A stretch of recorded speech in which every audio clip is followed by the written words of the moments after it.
Welcome to the first week of our annual ethics course. Why are the precepts so important? Most of us think of ourselves as nonviolent and honest. We think that our lives are rooted in a kind of morality based on the wisdom that we've accumulated and hard-won insights we've had from having lived our lives so far. And all of that's true. And at the same time, the precepts are lenses through which we can see the interconnectedness of our lives and get clarity on the intentions behind our actions, the actions of body, the actions of speech and mind. The precepts show us what drives us behind the scenes to act or not to act, to respond or to reject.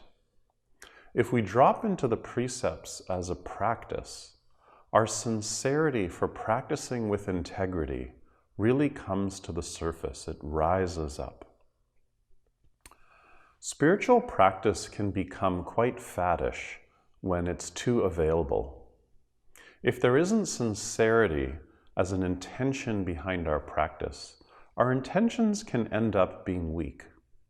When competing interests show up in our minds and in our hearts and bodies, when difficulty shows up in our lives, it can really weaken our resolve, and we can get confused and then, of course, make poor decisions. So the precepts really help guide us. They help guide us through this maze of life, and they're a practice we undertake from moment to moment to moment, to learn how to truly meet our lives as they are, truly as our lives happen. So the precepts are not really about an ideology, and they're certainly not just a philosophy. We're living at a time when none of us need any more ideology. What we need is a way to let go of some of the fixed viewpoints that we've consciously and also unconsciously acted from.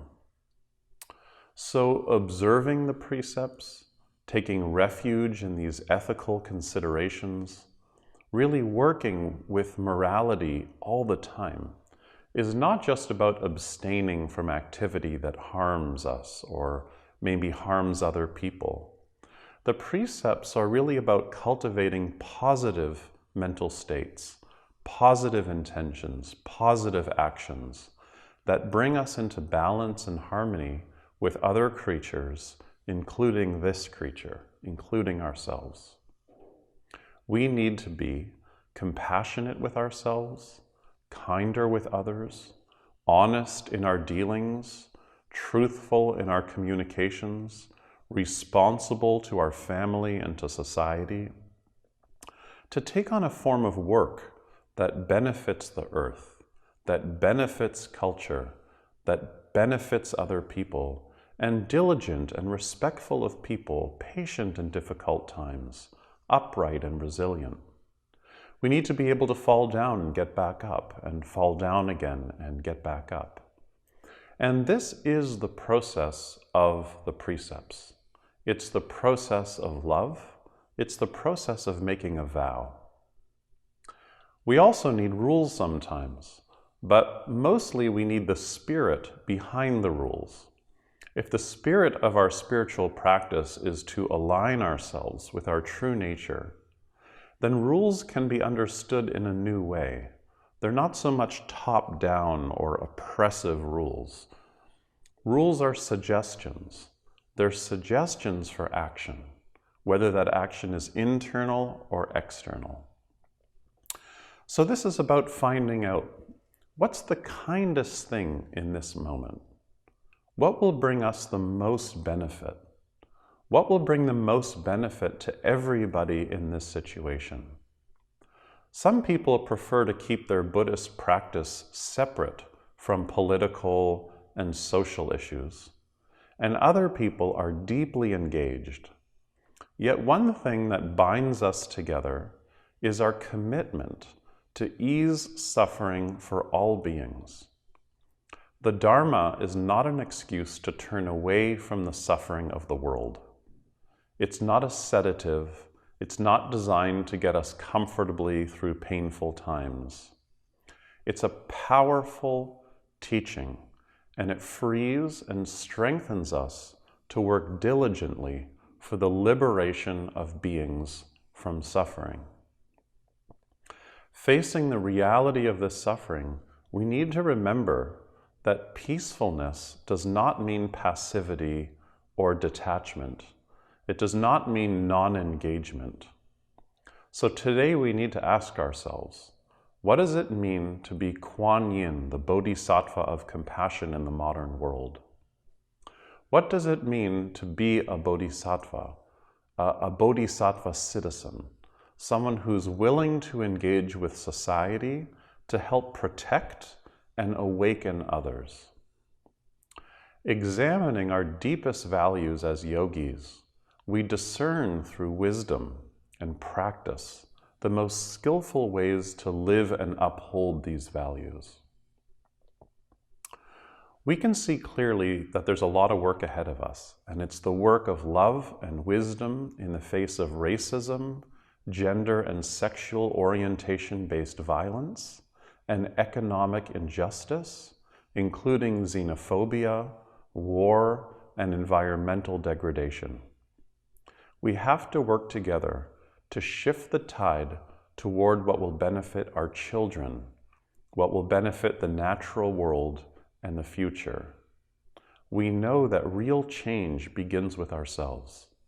So we need to explore and expose our own privilege, areas where we're ignorant, and we need to address racism, misogyny, class prejudice, etc. in our hearts and in our communities. We need to set an example for broader society by creating safe, respectful, and inclusive communities. All of us like the idea of awakening, but we also love the old habits we indulge. We keep chasing after new forms of happiness. But the more we try and abstain from that elusive goal, the further it seems to recede. After the pain of countless ups and countless downs, success and then disappointment, we're forced to ask, have I had enough? And then we stop. And that's where the sincerity of deep practice comes to light. And that deep practice is called bodhicitta, which I call the thought or the spirit of awakening. We're here together. I'm sitting here, and you've joined me, and we come together, and we're going to practice this method of video interaction or digital communication. So there will be a short lecture, and over the week, we'll incorporate these teachings into our lives in various ways. I expect by the time of our video chats, you'll have watched this video, and then you'll also have time for a conference chat, a Google Hangout group, and so on. All of this will be facilitated by myself and also assistant teachers and peers, so we're all learning from each other in different patterns. The person who's assisting this course is also someone who can respond to your questions, any questions that you might have, and also someone who might ask you to look at some of the teachings I'm offering from different perspectives so that the precepts come alive in your life. So the questions could be, that you bring to them could be organizational or philosophical or even psychological. In other words, I encourage you to communicate with me and the assistant to this course as much as you can.